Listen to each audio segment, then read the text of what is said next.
امام رضا علیه السلام فرمود ابن شبیب ان کنت باکیا علی شیء فبک علی الحسین. نمیارزه تو عالم آدم برای هیچ کس و هیچ چی گریه کنه جز برای ابی عبدالله.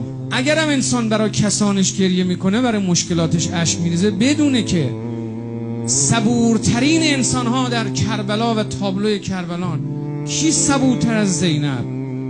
چه کسی صبورتر از ابی عبدالله که فرمود در زیارت ناحیه که ملائکه آسمان از صبر تو در شگفتن. حسین السلام علیک یا قتیل العبرات، سلام بر تو ای حسین، ای کشته اشک ها. تا آدم قلبش نسوزه، دلش آتیش نگیره که اشک از دیدگانش بر گونهش نمیغلطه.